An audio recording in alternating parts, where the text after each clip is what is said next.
காதல் வைபோகமே அப்படின்ற ஒரு பாட்டு இப்ப இருக்கிற ஜெனரேஷன்ல இருக்கிற கூட ரீமிக்ஸா போட்டு அது வந்து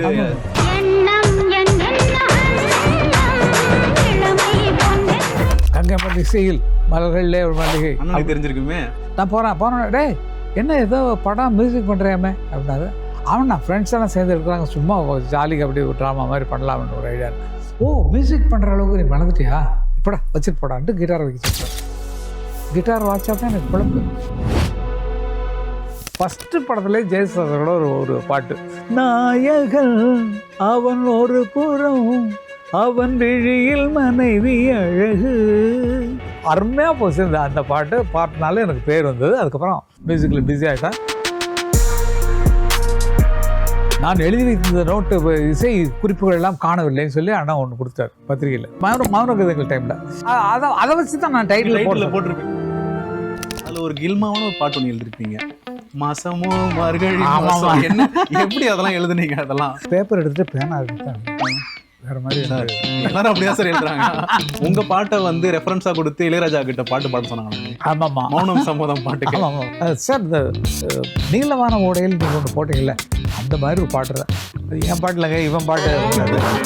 வாழ்வே மாயம் இந்த வாழ்வே மாயம் தரை மீது காணும் கவிஞர் கண்ணதாசன், இசை எம்எஸ் விஸ்வநாதன் அப்படி வரும். நான் என்னுடைய நினைப்பில் அந்த கண்ணதாசன் இடத்துல கங்கை மரணம் தான் அப்படி இருக்கும். இந்த இசை விஸ்வநாதன் அவங்க இடத்துல வந்து இளையராஜா என் கனவு பலித்தது. எனக்கு மியூசிக் பண்ண தெரியாது, உட்காந்து போடும்போது தான் வருது பாட்டு. அப்போ யார் கொடுக்குறது? அந்த மாதிரி நினைவிலே ஓடிக்கிட்டதுனால எல்லா சமர்ப்பணம் உனக்காகத்தான் இறைவன் கொடுக்கறதுனால அவங்க என்ன ஒவ்வொரு விஷயத்துலையும் ஆக்கிட்டு இருக்காங்க.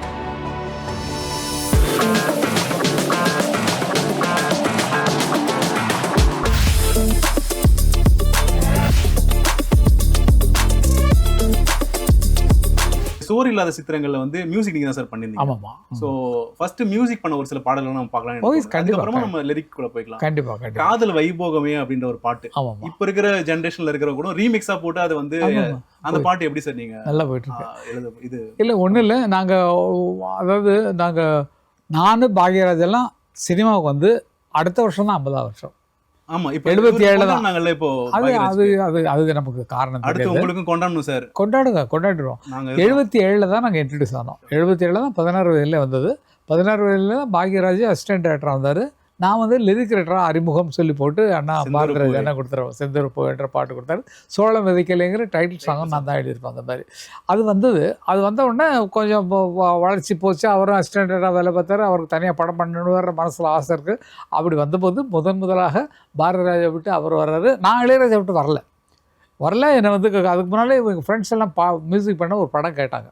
ஃப்ரெண்ட்ஸே எப்படி வந்தாங்கன்னு சொன்னால், மலேசியா வாசம் இருக்கார் இல்லையா, அவரும் விஜய்ன்னு சொல்லிட்டு என்னோடய சகலர் ஒருத்தர், அவர் வந்து என் ஒய்ஃபோட தாய் மாமா, அவரும் சேர்ந்து ஒரு ப்ரொடியூசர் எப்படி மயக்கி பிடிச்சிட்டாங்க. பொள்ளாச்சிருந்து வந்தாங்க.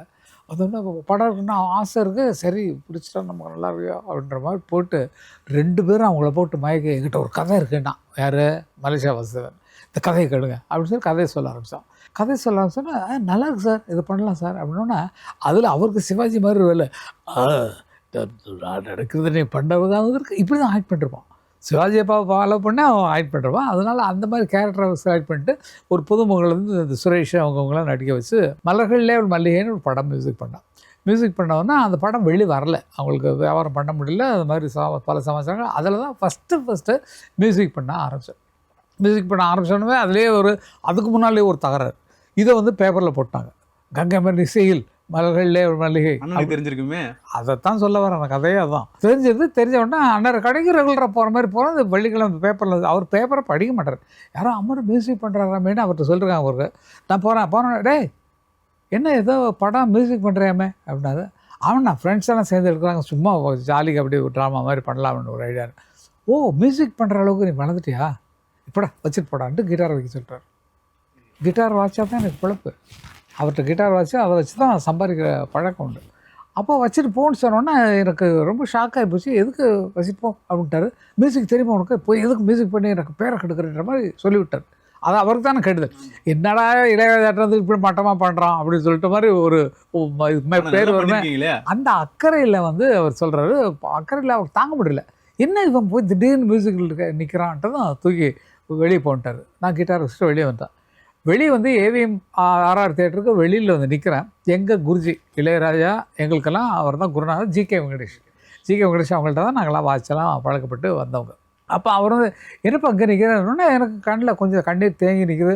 இல்லைன்னா அண்ணா வந்து நான் ஏதோ படம் ஒன்று வந்தது, ஃப்ரெண்ட்ஸு படம், அதுக்கு பண்ணுறேன்னா அதில் பேப்பரில் போட்டாங்க, அதனால் உனக்கு என்னடா தெரியும் மியூசிக்குன்னு சொல்லிட்டு எனக்கு கிட்டார் வச்சுட்டு வெளியே போய் சொல்லிட்டாரு அப்படின்ற மாதிரி சொன்னோன்னா, டிவா நேராக கூப்பிட்டு அத்தனை பேர் இருக்காங்க மியூசிஷியன்ஸ் எல்லாம் என்னை கூப்பிட்டு வந்தார். ஏய் ராஜா, என்னது இப்படி பண்ணிகிட்ருக்க, நீ எங்கிட்ட இருக்கும்போது நீ மியூசிக் பண்ண வெளியே போடான்னு நான் சொன்னேன், நான் ஒன்று சொல்லியிருக்கேண்ணா, ஏன் இவனுக்கு நீ அப்படி பண்ணுற அப்படின்னோன்னா, இல்லைண்ணா அவனுக்கு எப்படி தெரியாமல் அவன் போவான், இவன் இல்லைன்னா வேறு எவனோ பண்ண போகிறான், இவன் அதில் கற்றுக்கட்டுமே, நீ எதுக்கு அதை விட்டு கொடுக்க மாட்டேங்கிறன்ற மாதிரி சொன்னோன்னே அதுக்கப்புறம் உட்காந்து வாசிக்க சொன்னார்.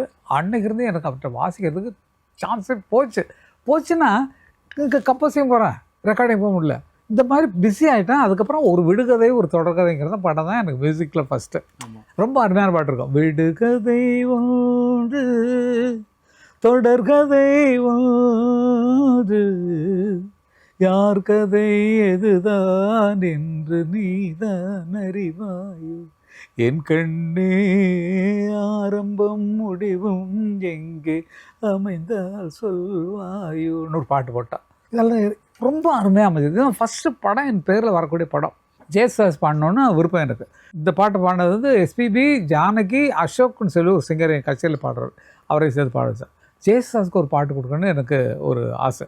அதில் இன்னொரு சிச்சுவேஷன் வந்து ஃபஸ்ட்டு படத்துலேயே ஜெயசுதாஸோட ஒரு பாட்டு, நாயகன் அவன் ஒரு புறம் அவன் விழியில் மனைவி அழகு, நாயகி அவள் மறுபுறம் அவள் வானில் 2 நிலவு,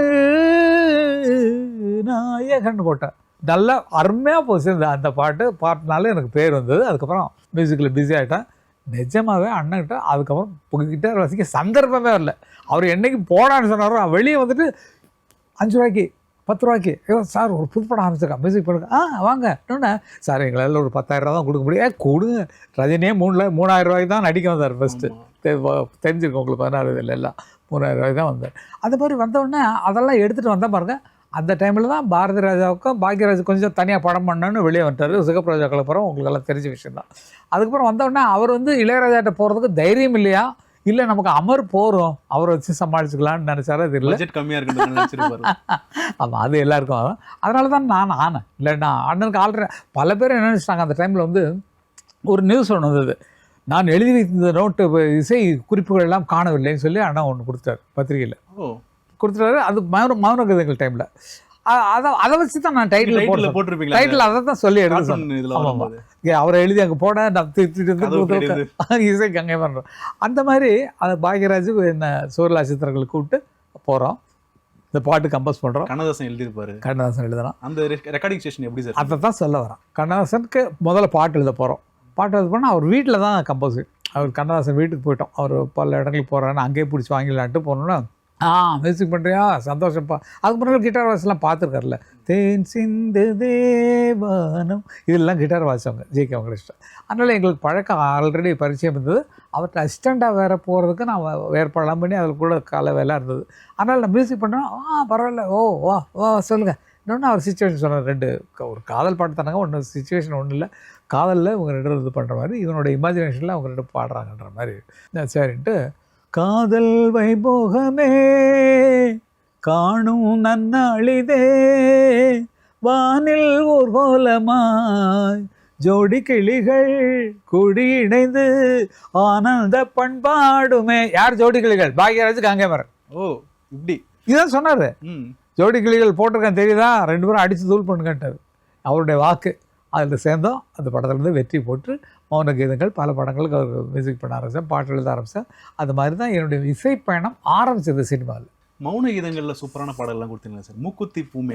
ரொம்ப அருமையான பாட்டு. ரொம்ப முத்துலிங்கம் அண்ணா எழுதுனது. ஆமாம், அது பாடும்போது மூக்குத்தி பூமேலே தானா தன்னா, அப்போ அதை வச்சு அவர் பிடிச்சிட்டு மூக்குத்தி பூமேலே. ஆனால் நல்ல கவிஞர். என்ன சந்தம் சொல்கிறோமோ அதுக்கு ஒரு எழுத்து மிஸ் ஆகாது. நிறைய பாடல்கள் எழுதிருக்கீங்களா? நிறைய பொன்மான தேடி நான் பூவோடு, அதெல்லாம் அவர் பாடினது தான். நல்லா அருமையாக எழுதுவார். ஒரு எழுத்து மிஸ் ஆகாது. இப்போ தானன்னா தானா தன்னா தன்னானல தன்னானனா அப்படின்னா உட்காந்து பேசுதடி அப்படி வரும். அப்படி அப்போ அந்த அக்ஷரம் வந்து மாற, அதாவது எனக்கும் அதே பழக்கம் தான். அண்ணா என்ன பாடுறாரோ அதுக்கு வந்து பாட்டு வந்துடும். அது மாதிரி முத்துலிங்க அண்ணா ரொம்ப அழகாக எழுதுவார். புலமைப்பித்தண்ணா ஐயோ அதுக்கு மேலே அழகுபட வார்த்தைகளில் அற்புதமாக எழுதி தர்றவர். அத்தனை பேரோடைய நான் ஒரே ஒரு கவிஞன் தான் இத்தனை கவிஞர்களோட ஒர்க் பண்ணிருக்கேன், மற்றவங்க யாரும் பண்ணல. அதெல்லாம் பெரிய பாக்கியமா. நிஜம் நினச்சா நான் செஞ்ச வேலைகள் எல்லாம் எனக்கு கிடைச்ச பாக்கியங்களே தவிர அது சந்தர்ப்பம்னு சொல்ல முடியாது. எனக்குள்ளே இருக்கிறத வெளியே கொண்டது. எனக்கு மியூசிக் பண்ண தெரியாது, உட்காந்து போடும்போது தான் வருது பாட்டு. அப்போ யார் கொடுக்குறது? அது மாதிரி நினைவிலே ஓடிக்கிட்டு இருக்கனால எல்லா சமர்ப்பணம் உனக்காகத்தானே இறைவனுக்கு கொடுக்கறதுனால அவங்க என்ன ஒவ்வொரு விஷயத்துலையும் ஆக்கிட்டு இருக்காங்க. பாருங்கள் பேசுறது கூட்டிங்க, நானாக பேசிகிட்டு இருக்கேன். இது வந்து பேட்டின்னு பேர் இல்லை, நீங்கள் பேசுகிறத கேட்கறதா எங்களுக்கு வேலையே. எவ்வளோ விஷயங்களை வச்சுருக்கீங்க. இல்லை இது எல்லாமே மெமரிஸ் இல்லை. அப்போ இருந்து இப்போ வரைக்கும் இந்த வாயாடித்தான் தான் நமக்கு மிச்சம். அதில் சந்தோஷமாக இருக்காங்க ஜனங்கிறது எனக்கு அதுபோல் பெரிய மகிழ்ச்சி. அந்த படத்துலேயே வந்து டேடி டாடின்னு ஒரு நல்ல ஒரு பாட்டு, நல்ல தமிழில் அருமையான பாட்டு. தமிழ் இப்போ கூட அது ரீசெண்டா ட்ரெண்ட்லாம் ஆச்சு சார் அந்த பாட்டு. ஆமா நல்ல பாட்டு. நல்ல அந்த பாட்டு எப்படி சார் அது அவர் கேட்டார், டாடி டாடி தான் கூப்பிடுறாங்க, அப்படி ஸ்டார்ட் பண்ணலான்னு பாக்யராஜ் தான் சொன்னார். பேட்டா பேட்டா. ஆமா பேட்டா. இங்கிலீஷ் ஹிந்தி ஹிந்தி எல்லாம் பல மொழிகளில் நாங்கள் எங்கள் திறமைகளை காட்ட வேண்டாம். நீங்கள் அவர் கூட அந்த ஓமை பியாரி ஏதோ ஒரு பாட்டு எழுதிருப்பீங்களா? மேரே பியாரி தில் கி ராணி. பாருங்க நான் எழுதுனேன், மேரே பியாரி தில் கி ராணி பியாரு கரேங்கா தீவானா, அடி மேல ஆசை இது ஒன்னால நான் கற்றுக்கிட்ட பாஷை. நல்லா இருக்கும், நல்லா ஞாபகப்படுத்துறீங்க. நல்ல பாட்டு. இதெல்லாம் அந்த படத்துலலாம் நிறைய பாட்டு இருக்கும். அதில் ஒரு பாட்டு என்னென்னா பழைய காலத்து பாட்டு மாதிரி வேணும்னு சொல்லி கேட்டார். அந்த ஓல்டில் இருக்கிற மாதிரி என்ன மதன மோக ரூப சுந்தரி மதனாங்கி வதனமே செம்பவளமே என் இதய கீதமே. காலத்து பாட்டு. ஆமாம். பாண்டியனில் ராஜசபை பாவையின் மேனி பள்ளியறை மேடையில் ராணி முத்துப்பரல் மோகனமே நகையாக முன்னிருக்கும் பவழம் ரெண்டும் இதழாக அதை சேர வேணும் கூட வேண்டுமே பல சுகம் தரும் இந்த பனமோக ரூப மந்தகாசம் சொந்தமாகுமே. பழைய வேர்ட்ஸ் எல்லாம் எடுத்து போட்டு வருது. அந்த மாதிரி நல்லா அமைஞ்சது. நல்ல பாட்டு. மௌன கீதங்கள் ஒரு மிகப்பெரிய வெற்றி கொடுத்தது சார். பாக்யராஜுக்குமே கொடுத்தது, உங்க பாடல்களுமே பெரிய. அதுல ஒரு கில்மாவான ஒரு பாட்டு ஒன்று எழுதிருப்பீங்க, மாசமோ மார்கழி மாசம். என்ன எப்படி அதெல்லாம் எழுதுனீங்க? அதெல்லாம் மார்கழி மாசம்னாலே அந்த மாதிரி. நான் யூஸ்வலாக எப்படி எழுதுவேன்னா ஒரு பேப்பர் எடுத்துட்டு பேனா எடுத்து தான் எழுதுவேன். வேற மாதிரி எல்லாரும் அப்படிதான் சார் எழுதுறாங்க. அது அந்த மாதிரியான எண்ணங்கள்லாம் எப்படி வருது? பாடும்போதே வந்துடும். மாசமோ மார்கழி மாசம் நேரமோ ராத்திரி நேரம் வாசலில் பழிய பாருமா அப்படிங்கிற மாதிரி வந்துடும். அது உட்காந்து எழுதுனா வந்துடுமே. நான் பேசிக்காக நான் வந்து லிரிக்கில் தான் வரணும்னு நினச்சி ஆசைப்பட்டேன். லிரிக்ஸ் ரைட்டராக வரணும். அதாவது எங்களுக்கு கனவு எப்படி இருந்ததுன்னா, எங்கள் ஊர் 10th தேரில் படம் பார்க்கும்போது இசை MS பாடல்கள் கவிஞர் கண்ணதாசன், இசை MS விஸ்வநாதன் அப்படி வரும். அப்போது நான் என்னுடைய நினைப்பில் அந்த கண்ணதாசன் இடத்துல கங்கை மரணம் தேவைப்பட்டிருக்கோம், இந்த இசை விஸ்வநாதன் அவங்க இடத்துல வந்து இளைய என் கனவு பலித்தது. இப்படி தான் நினச்சி வளர்ந்தோம். நாங்கள் வளர்த்ததே இந்த மாதிரி தான், இந்த சிந்தனையோட வளர்ந்தனால.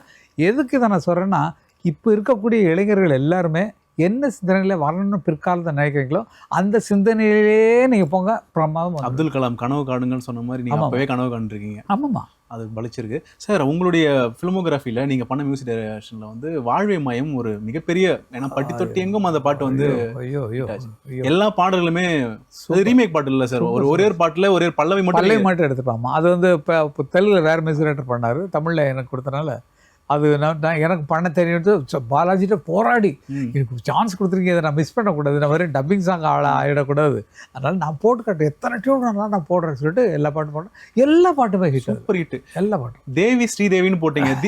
ஸ்ரீதேவி பார்க்கும்போதெல்லாம் எல்லாருமே அந்த பாட்டை சொல்லியே பாடியிருப்பாங்களே, அந்த பாட்டு சரி எப்படி சார்? எனக்கு ரொம்ப ஃப்ரெண்டுமா, ரொம்ப ஃப்ரெண்டுன்னா அது கவிக்கோயிலேருந்து அந்த 16 வயதுலேருந்து எனக்கு வந்து ரொம்ப தோஸ்து.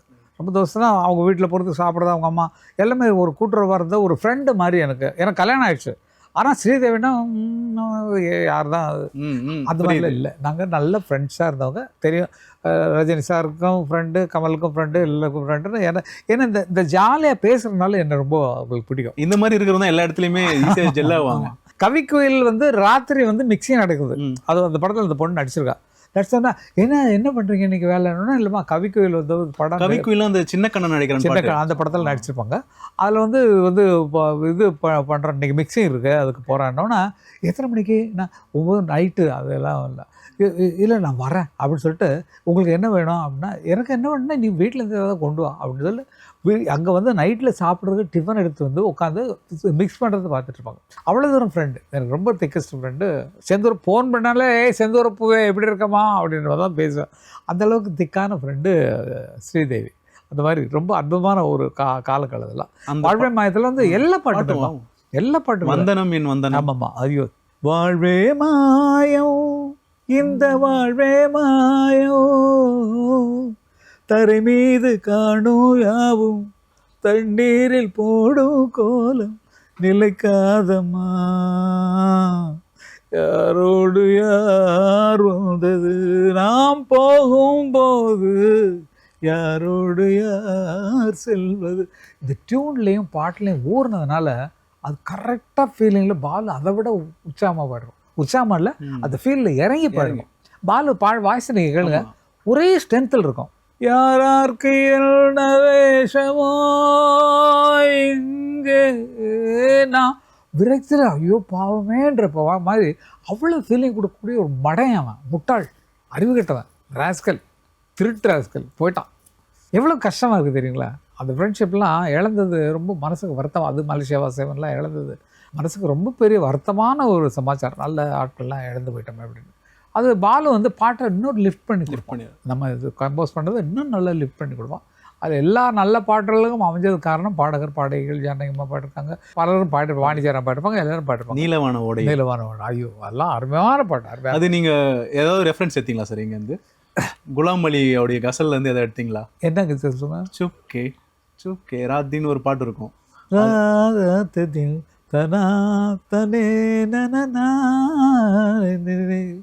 அதை சொல்கிறீங்களா? இந்த பாட்டு வந்து தன்னானேனா என் சிந்தை நோயும் தீருமா தேயில் சூழ்ச்சி மாறுமா ஸ்நேகம் வந்து சேருமா. அனார்கலியில் வந்த பாட்டு. சூப்பர். ஹிந்தி படம். ஹிந்தி படத்தில் வந்து பாட்டு. இந்த பாட்டு எங்களுக்கு மனப்பாடம் வச்சு அண்ணனுக்கும் எனக்கும்.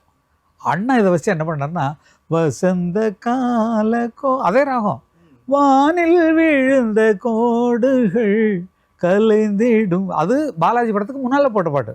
நான் பாலாஜி படத்துக்கு இதுக்கு போகிறேன், எனக்கு அந்த பாட்டு இங்கே வந்துச்சு. ஓகே தானா அவர் கீழே போட்டார், தன் அப்படி போட்டார். நம்ம தான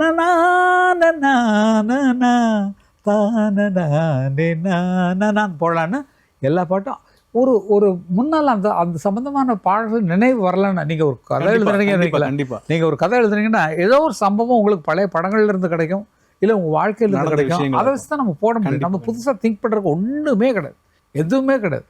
அதை பார்த்து பண்ணது தான், அதை இன்ஸ்பயர் பண்ணி பண்ணது அந்த பாட்டில்.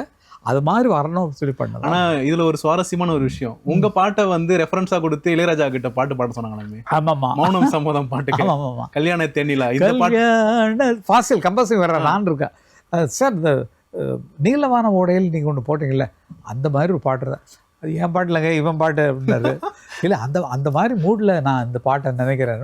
அதான் என்ன சொன்னாரா இளையராஜா சார்? அவ்வளோதான், இவ்வளோதான் பேசு. ஓகே, சரி விட்டுட்டு அப்போ பார்த்தீங்கன்னா கல்யாணத்தே நீலா, நான் நீலவான ஓடையில் நிலா ஒன்றில் விட்டுட்டான். இவர் கடைசி வரைக்கும் லாவிலே முடிச்சிட்டாரு. சூப்பரான பாட்டு. எங்க ஃபர்ஸ்ட் ஏன் நீ மியூசிக் பண்ணனு கேட்ட ஒரு மொமெண்ட்ல இருந்து அவர் பாட்டையே ரெஃபரன்ஸா கொடுங்க. ஒரு நாளைக்கு 2 பேரும் கம்போஸில் உட்காந்துருவோம்.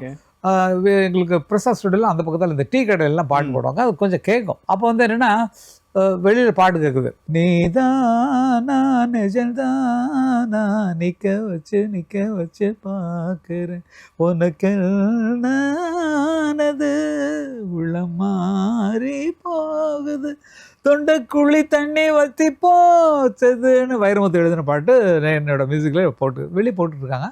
ஆனால் அப்படி டேய் இந்த பாட்டு எந்த படத்தில் நான் போட்டேன் அப்படின்னா, அது நீ போடலன்னா நான் போட்ட பாட்டு. அப்படி வித்தியாசம் தெரியாமல் இருக்கும் பல பாட்டு.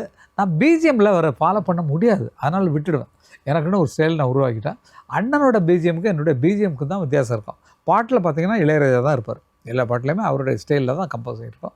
ஆனால் பிஜிஎம்மில் வந்து அந்த மாதிரி போட தெரியாதனால, ஏன்னா அவர் கற்றுக்கிட்டார், ஆர்கஸ்ட்ரேஷன் எல்லாமே கற்றுட்டார். நான் எனக்கு தெரிஞ்சது அதை எப்படி நம்ம இந்த பாட்டில் கொண்டு வர்றதுன்ற கற்றுக்கிட்ட மாதிரி அதுதான் என்ன வளர்த்து விட்டது காரணம். அது இளையராஜா எல்லாமே இல்லை. நாங்கள் இன்றைக்கு வரைக்கும் இளையராஜா சொல்லி தானே வெங்கட் பிரபு, கார்த்திக் ராஜா, யுவன் சங்கர் ராஜா, எங்கள் ஃபேமிலி சுற்றி வட்டாரமே இளையராஜா ஃபேமிலிங்கிறது தான் நிற்கிறோம் நாங்கள். கண்டிப்பாக அது பெருமைக்குரிய விஷயம், பெருமைக்குரிய விஷயம். சார், மணிவண்ணன் வந்து ஒரு 15 படங்களுக்கு மேலே இளையராஜா கூடயே ஃபஸ்ட்டு படம் பண்ணிட்டு இருந்தார். திடீர்னு கங்கை அமரன் அவர்களை வந்து இது பண்ணுறாரு. அந்த படத்தில் ஆனால் ஒரே ஒரு பாட்டு மட்டும் இளையராஜா பண்ணுறாரு, சின்ன தம்பி பெரிய தம்பியில் வந்து. ஆமாம். ஒரு காதல் என்பது அது எப்படி உங்கள் படத்தில் ஒரே ஒரு பாட்டு மட்டும் இளையராஜா அவர்கள் பண்ணணுன்ற ஒரு சுச்சுவேஷன் வந்துச்சு? இல்லை, அப்படி இல்லை.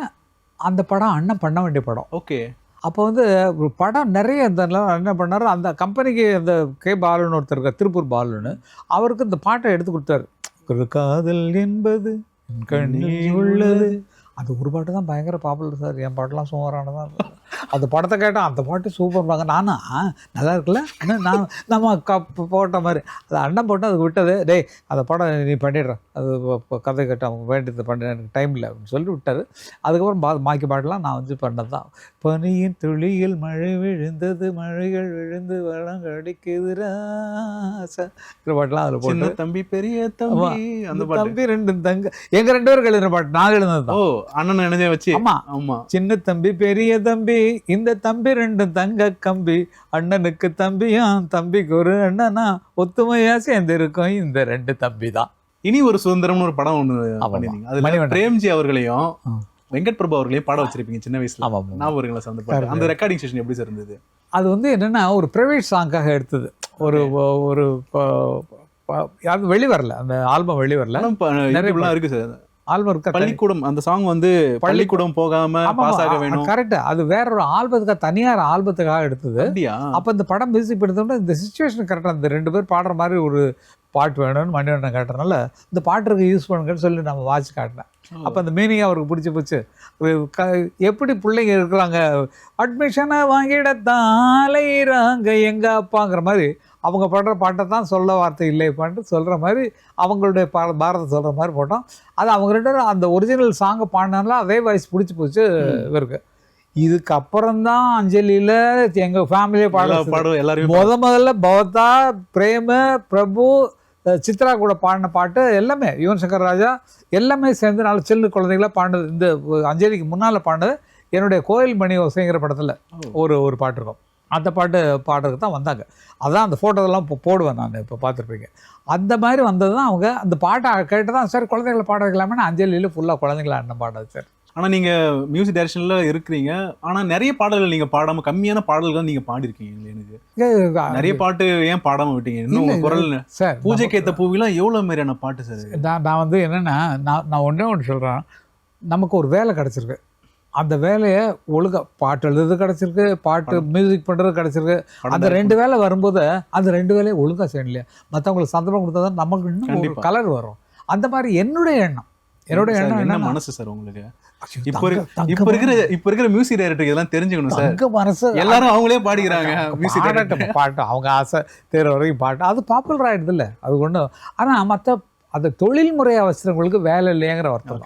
அது பாடுறதே தொழில்முறையை நம்பிட்டு ஸ்டேஜில் பாடிட்டு உட்காந்துருக்காங்களே, அவங்களுக்கு ஒரு லிஃப்ட் பண்ணுறதுக்கு வழி கிடைக்கலையேங்கிற வருத்தம் அவங்களுக்கு இல்லை. அவ்வளோதான். நல்லா இருக்குது, இது நம்மளே பாடிடலாம் அப்படின்னா ப்ரொடியூசர் என்ன பண்ணுவாங்க, பாட்டு எங்களுக்கு சீக்கிரம் கிடச்சா போதும் அப்படிங்கிறதுக்காக நீங்களே பாடுங்க சார், இது போகுது சார் எங்களுக்கு அப்படின்னு காம்ப்ரமைஸ்க்கு வருவாங்க. பார்த்தீங்கன்னா எனக்கு இருக்கிற மியூசிக் டைரக்டர்ஸ்லாம் அவங்களே பாடுற காரணம் இதுவாக தான் இருக்கணும். சின்ன தம்பி சாங் என்ன மாதிரியான பாட்டு? போவோமா ஊர்கோலம், அரண்மனை அன்னைக்கிளி, தரையில் நடக்குது, அடுக்குமா, அது கரெக்டாக அந்த கதையோட வரும்போது தான் அந்த மீனிங் அப்படி கொடுக்குறீங்க நீங்கள். இல்லை, அந்த பொண்ணை எப்படி வளர்த்துருப்பாங்கன்னு அதிலே தெரியும்.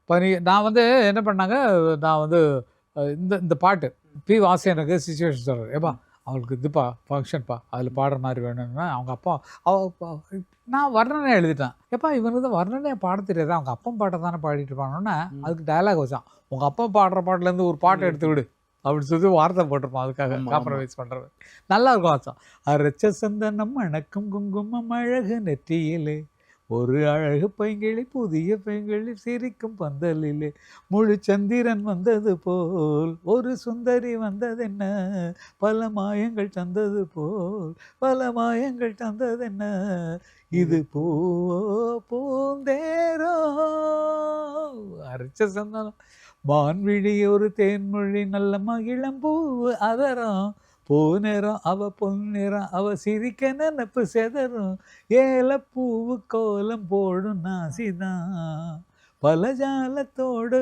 ஆழ போகும் ராசிதான் ரத்தினம் கட்டின பூந்தேரு உங்களை படைச்சதாரு என்னைக்கும் வயசு மூவாறு என் சொல்லு பலிக்கும் பாரு இது பூந்தேரம்.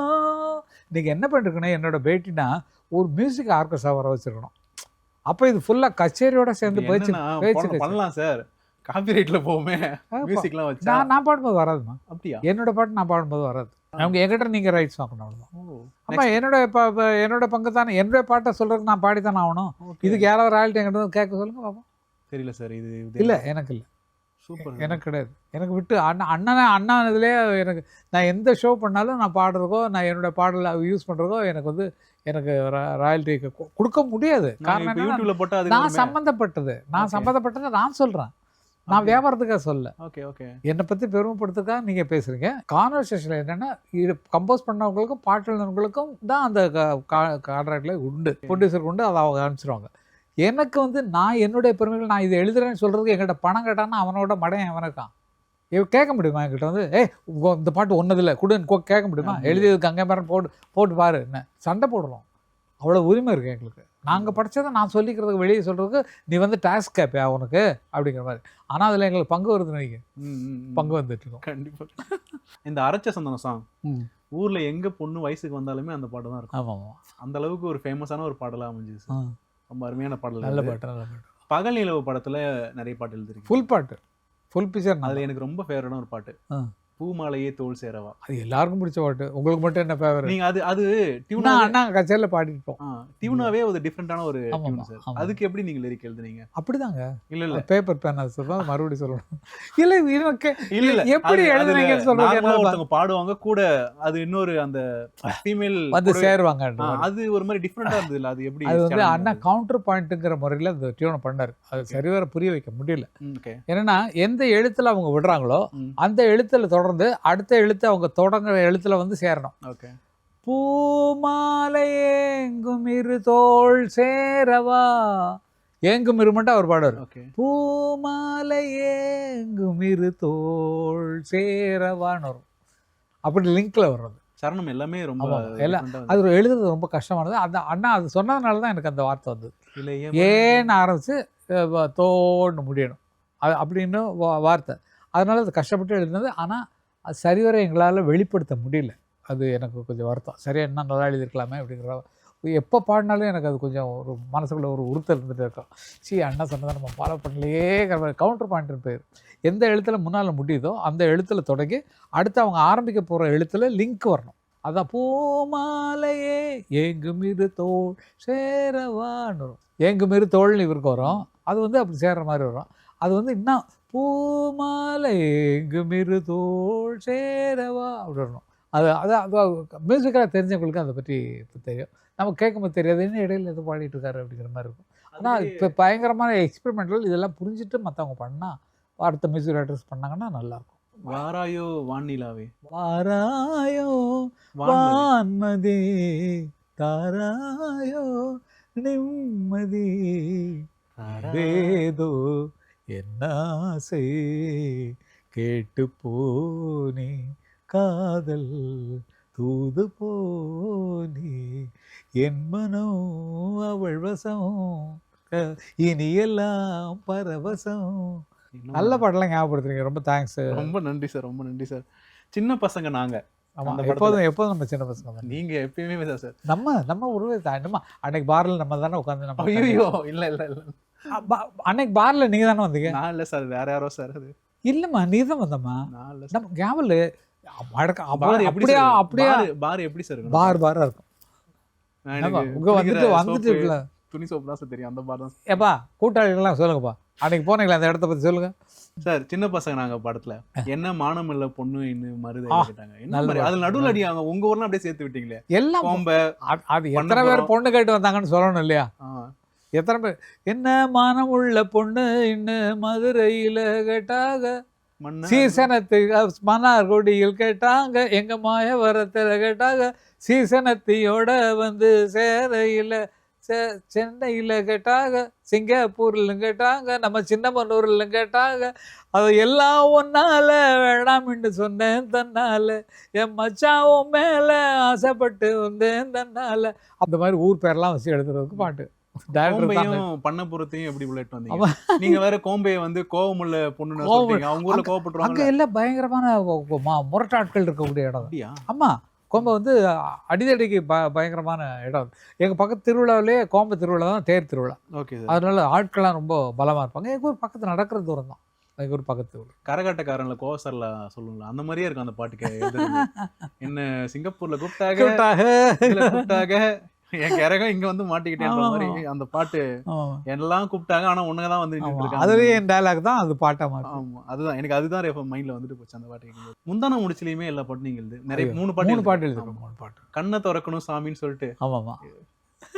என்ன மாதிரி வார்த்தைகள் அது? இது வானம் பாக்குற பூமி வந்து சேர்ந்து விளைச்சல காமி, கண்ணை திறக்கணும் சாமி, கைய பிடிக்கணும் சாமி, வா வா வாத்தியாரே வா வா வா வாத்தியாரே வா வஞ்சிக்கொடி செஞ்சுங்கிளி இஷ்டப்படி எட நீயாச்சு நானாச்சு. அதுல ஒரு மெலோடி ஒன்று எழுதி மல்லிகைப்பூ மணக்கு நல்லா இருக்கும் அந்த சரணம். அது போடுங்க. அதுலயே ஒரு அந்தி வரும் பானம் சொல்லி நல்ல ஒரு அந்தி வரும் நேரம் நல்ல மெலடி சாங் அது. அந்த படத்துக்கு ஃபுல் பிக்சர் நான் எழுத வேண்டிய படம். முதல்ல என் பேர்ல தான் அது வந்து விளம்பரமே வந்தது. ஏவிஎம் வழங்கும் பாக்யராஜின் முந்தானை முடிச்சு இது கதை திரைக்கதை வசனம் பாக்யராஜ் இசை கங்கைமரன் போட்டு வந்துருச்சு. அப்போ வந்து இப்போ கம்போசிங் உட்காரான். ப்ரொடியூசர்ஸ் எல்லாம் வந்து முருகன் சார், குமரன் சார், சரவணன்லாம் வந்து எங்கிட்ட சொல்கிறாங்க கம்போசிங் ஆரம்பிக்கிறதுக்கு முதல்ல, அமர் ஒன்றும் தப்பாக எடுத்துக்காதீங்க, கதை ரொம்ப நல்லா வந்திருக்கு, ஏவிஎம்ல எடுக்க போகிற ஒரு பெரிய படமாக அது ஆகிப்போச்சு, எங்களுக்கு வியாபாரத்துக்கு கொஞ்சம் இளையராஜா இருந்தால் எனக்கு விற்காதான்னு. இல்லை கொஞ்சம் கரெக்டாக இருக்குமேன்னு பார்த்தோன்னொன்னே நான் உடனே அண்ணன் சம்மதித்தானே வேணும், நான் தான் கூப்பிட்டு போய் நான் அவர் என்ன பண்ணார், நான் பண்ண மாட்டேன், ஃபுல் பிக்சரில் ஃபுல் பேஜில் நீங்கள் கொடுத்துருக்கீங்க விளம்பரம் முந்தானை பிடிச்சி இசை கங்கைமரன் சொல்லிட்டு அவன் மட்டும் தான் நான் பிடிங்கிட்டேன்னு வரணுமா, வேண்டாம் அவன் தான் போடணும்ன்ட்டு. இல்லைங்க கொஞ்சம் நீங்கள் ப்ளீஸ் நீங்கள் பண்ணுங்கன்னொன்னே அப்படின்னா ஒன்று இசை இளையராஜா பாட்டு கங்கைமரன் வரணும் அப்படின்னா கொடுக்குறேன். அப்படி தான் வாங்கினது.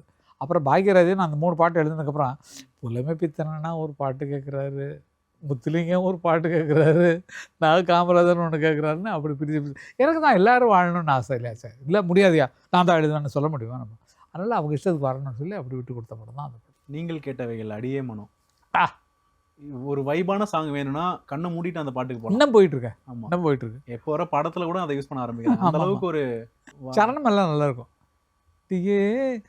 கட்டில் இருக்கு, மெத்தை இருக்கு, கெட்ட பின்பு சொர்க்கம் இருக்கு, விட்டு விளக்கு இது கட்டி இருக்கு, தட்டுகிற மேளங்களை தட்டி முழக்கு, அப்படின்னு தூங்காம நான் காணும் சொப்பனமே, உனக்காக எம்பேரி அர்ப்பணமே, சோர்ந்து கிடக்கிறேன் தோளை தொட்டு அணைச்சுக்க சோழ கிழி என்ன சொக்க வச்சு புடி அடியே. என்ன மாதிரியான பாட்டு சார்? பாண்டி நாட்டு தங்கம்ல உன் மனசுல பாட்டு தான் படிக்குது. அதுல எல்லா பாட்டுமே நல்ல பாட்டு சார். மற்ற பாட்டுலாம் ஞாபகப்படுத்தினீங்கன்னா அந்த வித்தியாசமான பாட்டு வரும். பாண்டி நாட்டு தங்கத்துல நல்ல பாட்டு, நிறைய பாட்டு, நல்ல பாட்டு. எல்லாரும் இதை தான் சொல்றீங்க, அதிகமா பார்ப்போம். ஆசையில பாத்தி கட்டி நாட்டு ஆசையில பாத்தி கட்டி நாத்து ஒண்ணு நட்டு வச்சேன்னா பூவாயி நானா பாடலியே நீதான் பாட வச்ச, வைகையில் வந்த வெள்ளம் கண்டதென்ன, சின்ன பூ நாத்து சேர்ந்ததே காத்து வந்துதான் சேரவில்லை, பொண்ணு மணி தேரு நான் பூட்டி வச்சேன் பாரு, ஏ கண்ணி என்ன தேடி நீ அங்க வந்த சேரு, விதை போட்டேன் அது விளைஞ்சாச்சு தோண நீதாராயி. சரியான பாட்டு சார். அது அருமையான பாட்டு. ஜாதி இல்ல பேதம் இல்ல, தண்ணி போட்டுட்டா எல்லாருக்கும். நம்ம பார்ல ஜாதி இல்ல பேதம் இல்ல, தண்ணி. பாருக்குள்ள வந்துட்டா அங்க ஜாதி பேதம் மதம் எதுவுமே கிடையாதுன்றத வந்து ரொம்ப அழகா அந்த பாட்டுல எழுதிருப்பாங்க. அங்கதானே எல்லாம் கடையெல்லாம் பாருங்க, கடையில பாக்குறீங்களே எல்லாம் போனது இல்ல சார் நான். வேடிக்கை கூட பார்த்தது இல்ல இல்லையா? சார், என்னையா மனுஷனா வாழ்ந்துருக்கீங்க நீங்க, என்ன வாழ்க்கை வாழ்றீங்க நீங்க? நல்ல பையனா வளர்ந்துட்டேன் சார். இல்ல இதெல்லாம் தெரிஞ்சுக்க வேண்டாமா? நம்ம டைரக்டர் ஆக போறோம், அதெல்லாம் இருக்கு. அப்ப இந்த கடைக்கு பின்னால எவ்வளவு கூட்டம் இருக்கு, ஜனங்கள் எவ்வளவு கெஞ்சி கேட்டுட்டு இருக்காங்க. ஐயோ கொடுங்க, கொடுப்பா கொடுப்பா, 10 மணிக்கு ரெண்டு ஷட்டர் பாட்டில் சாப்பிட்டு. 2 பாட்டில் கொடுங்கப்பான்னு சொல்லி அந்த உலகெல்லாம் பார்த்தீங்கன்னா உங்களுக்கு சீன்ஸ் எல்லாம் வராதா? என்ன கத்துக்கிறீங்க நீங்க? வாழ்க்கையை கத்துக்கணும். வாழ்க்கையையும் யோசிங்கடா, தலையெழுத்த நல்லா வாசிங்க. அடுத்ததுதான் வரப்போகுது சார். நீங்க நிறைய 80ஸ்ல நிறைய பாட்டு எழுதுறீங்க. நிறைய இப்போ இருக்கிற ஜெனரேஷனுக்கு நிறைய பாட்டு. ஆமா. ஏஆர் ரஹ்மானுடைய மியூசிக்ல நீங்க வந்து திருவல்லிக்கேணி ராணி அது பாடினதை அவர் எப்படின்னா தகுதாத பாட்டு எழுதுறதுக்கும் தெரிஞ்சுக்கணும். தன தான தானா தனநான தான தானா தனநான தன்னா, அப்ப தனதான தன்ன வரணும் பாட்டுல. திருவல்லிக்கேணி ராணி தெரியாதா எங்க பாணி, மனசெல்லாம் சுத்த வெள்ள அதனால தொல்லையே இல்ல.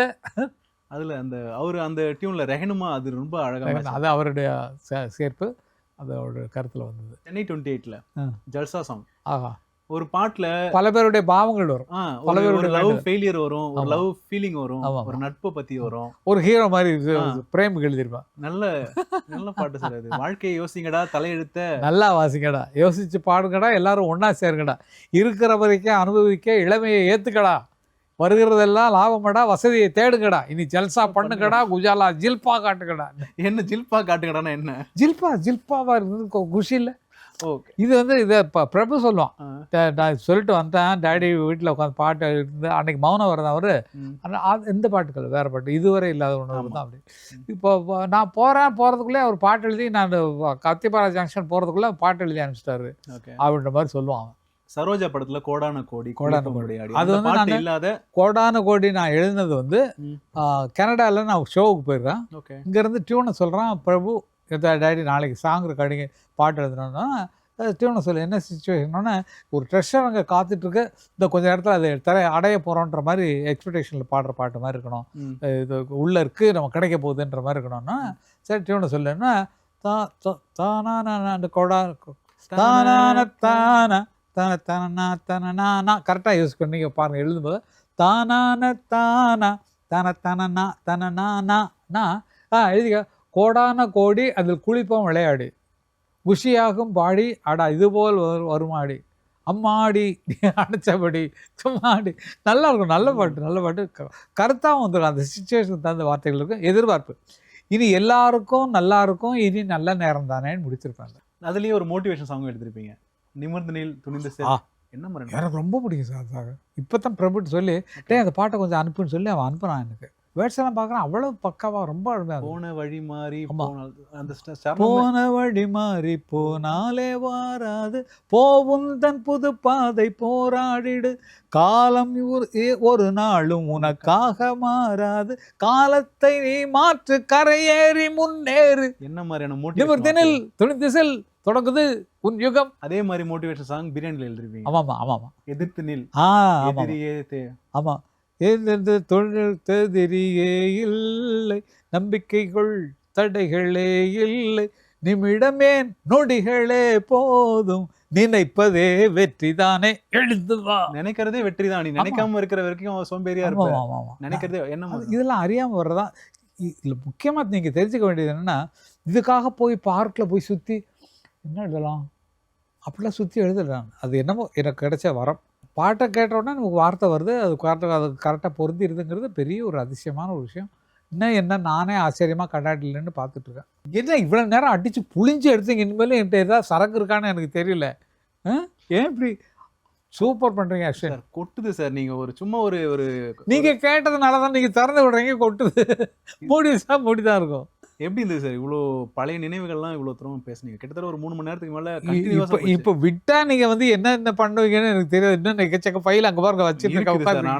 போதும் சார் எனக்கு. ஆனால் என்னென்னா ஆமாம்மா நிறையா எல்லாத்தையும் நம்ம கொட்டோம்னா இன்னொரு இடத்துல சொல்கிறதுக்கு இருக்காது. அதுதான் நீங்கள் வரும்போதே நாங்கள் எல்லாத்தையும் எடுத்துக்கணுன்றதுக்காக தான் ஒரே டைமில் வச்சு எடுத்தாச்சு. நான் எப்போ கூப்பிட்டாலும் வருவேன்ல, எப்போ வேணாலும் கொடுங்க. ரொம்ப ரொம்ப ரொம்ப நன்றி சார். நிறைய விஷயங்கள் எங்களுக்கு தெரியாத விஷயங்கள் நிறைய சொன்னீங்க. இளையராஜா சார் கூட இருந்தது, இந்த பாடல் உருவான கதைகள்னு சொல்லிட்டு எம்எஸ்சி ஐயா எல்லாரை பற்றியும் பேசுகிறோம், பாலுவை பற்றி பேசிட்டோம். இந்த எல்லாரும் வீடியோ பார்த்துருக்கவங்க நிறைய பேருக்கு வந்து இந்த பாட்டெலாம் நீங்கள் தான் எழுதுனீங்கன்னு நிறைய பேருக்கு தெரிஞ்சிருக்கும்னு நினைக்கிறேன். தெரிஞ்சு ஸோ கண்டிப்பாக இதுக்கப்புறம் உங்களை கொண்டாடுவாங்கன்ற ஒரு நம்பிக்கை இருக்குது சார். கொண்டாடுவாங்கன்னா எப்படிமா எவ்வளோ இந்த பணம் கொண்டு பாட்டெலாம் நீங்கள் பணம் கொண்டு எழுதுனீங்கன்னு சொல்லிட்டு அப்படி ஷாக் ஆகி இல்லை என்னை எப்படி கொண்டாடுவாங்க? அதை உங்களை பற்றி நாலு பேர் சொல்கிறதே அதுதான் சார் கொண்டாடுறது. சொல்கிறது இல்லை, என்னை கொண்டாடுறேன்னு சொன்னீங்கன்னா திருவிழா தேரில் செலுத்திட்டு போக போகிறீங்களா, என்ன பண்ண போகிறீங்க? அப்படிலாம் இல்லை. இருக்கிறது நிம்மதியாக இருக்குமா? தட் இஸ் வந்து என்னை நினச்சி சந்தோஷப்படுறாங்க பாருங்கள், அதுதான் எனக்கு லாபம். இப்படி எழுதியிருக்கா, ஆஹா நம்ம சந்தோஷமாக இருப்பதற்கு இவர் காரணமாக இருந்திருக்காரு நினைக்கும் போது நான் சரி, ஆனால் இளையராஜா மியூசிக் கொடுக்கலன்னா என்னால் எழுதியிருக்க முடியாது, மற்ற மியூசிக் ரைட்டர்ஸ் கொடுக்கலன்னா நான் வந்து பாடல்கள் எழுதியிருக்க முடியாது, மற்றவங்க சான்ஸ் கொடுக்கலன்னா நான் டைரக்ட் பண்ணிருக்க முடியாது. இவ்வளோ வேலைகளும் அடுத்தவர்களிடமிருந்து வந்தது, அதை நம்ம ஒழுங்காக செஞ்சதுனால இன்றைக்கு வரைக்கும் உருப்படியாக இருக்கும். நம்ம பேர் அடையாளம் தெரியணுங்கிறது இல்லை, ஆனால் அவர்கள் மனசுக்குள்ளே நம்ம வார்த்தைகள் பூந்து சந்தோஷத்தை ஏற்படுத்துது. அந்த சந்தோஷத்தை வரவழைக்கிறதுக்கு நீங்கள் உட்காந்துருக்கீங்களா அஸ்வின்? அதனால எனக்கு வந்து அது ரொம்ப சந்தோஷமான ஒரு பேட்டியாக இன்றைக்கி அமைஞ்சிருக்கு. எனக்கு டைம் போகிறதே தெரியல. நீங்கள் வந்து சொன்னதில் எவ்வளோ நேரம் என்ன பேசுகிறோம் அப்படி இப்படின்னு தெரியல, எத்தனை வாரத்துக்கு ஜனங்களோட இது போயிட்டுருக்கோம், யூடியூப்பில் எவ்வளோ நாளைக்கு ஓடுங்கிறதுலாம் தெரியாது, அந்த கணக்கே இல்லை. ஆனால் நம்ம பேசுனது அவ்வளோ மகிழ்ச்சியையும் என் உள்ளே இருந்த எல்லாத்தையும் வந்து கொட்ட வச்சதுக்கும் நான் என் மனமார்ந்த நன்றியை உங்களுக்கு தெரிவிச்சுக்கிறேன். பார்த்து கொண்டிருக்கக்கூடிய அத்தனை ரசிகர்களுக்கும் நேயர்களுக்கும் என் மனமார்ந்த நன்றி. இது நானும் வளர்ந்த இடம் தான். ஜெயா டிவியில் நிறைய ஷோஸ் எல்லாம் பண்ண பாடகர்கள்லாம் நிறைய அறிமுகப்படுத்தியிருக்கோம்.